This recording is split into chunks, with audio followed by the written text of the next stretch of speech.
Intimacy anorexia has some of the characteristics that I want to share with you so you can identify this if someone's talking to you. You might be on the prayer team, you might be a cell group leader, you might be a pastor, you might be a ministry leader, you might be someone who just has friends in church. So let me go through these characteristics so if you hear them, you can say, wait a minute, I think I know what that is. That's a flesh pattern, okay? Biblically, we call it the sin of withholding. It's also called intimacy anorexia. So let's go through these characteristics, and you might want to write these down or just keep track of them on your hand to see if you might have some. If you do, that's great. It's something you can heal from. If your spouse does, that's something that's going to impact you significantly, okay, being married and alone. And if it's someone who's in your sphere, you're going to recognize the kind of the voice of this. So listen to it intently. Number one, they stay so busy they have no time just for you. We're not dating regularly. We don't have quality time together. It seems that they're always doing something, even if it's just being on their phone, reading a book, watching TV, being on social media. They just don't have time for you. And they don't seem to initiate to make that time for you either. Number two, they blame you for all the problems in the relationship. No matter what's going on, it's always your fault. You made me do that. You don't hear, I'm sorry, I'm wrong, I'm responsible for that happening, ever.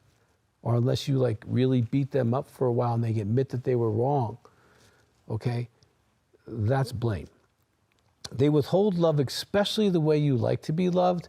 If you like to have quality time, you don't get it. If you like gifts, you don't get them. Okay, whatever the way you told them again and again, if you just touch me, I would feel loved, and they won't, unless they're in serious trouble, okay? Withholding praise. You hear this maybe publicly, at a restaurant, they might put their arm around you and say how wonderful you are, but at home, you don't get you're awesome, amazing, fantastic, intelligent, creative, and you don't get the praise. Like your environment in the marriage doesn't feel like the environment of heaven, which is full of praise. It feels empty and alone and unspoken to. They withhold spiritually, even if they're spiritual leaders. They might be Sunday school teachers, they might be elders or deacons or bishops or pastors or missionaries, and yet at home, they're not praying with you. They're not connecting with you spiritually, maybe with the Word of God or just worshiping together. They'll do it with other people. They'll lift their hands really high in church, but at home, nothing. They withhold or they're disconnected during sexuality. That might be where we might go weeks, months, or even years without sexual contact, without that. Or if you have it, it feels empty and alone, like they're not with you, okay? That all by itself can be very painful. They're unwilling or unable to share their feelings with you. They might have social media people or friends or other people they talk to, but they don't share their intimate feelings with you. And it might be an unwillingness to or not being able to. Using anger or silence as a way to control you in the relationship. You might go days or weeks with not being talked to or just short answers because they're punishing you from something. Or they might use their anger to bully you into submission. Either way, it's a very painful thing. Sometimes they shame or control around money issues, but that's not as big a one.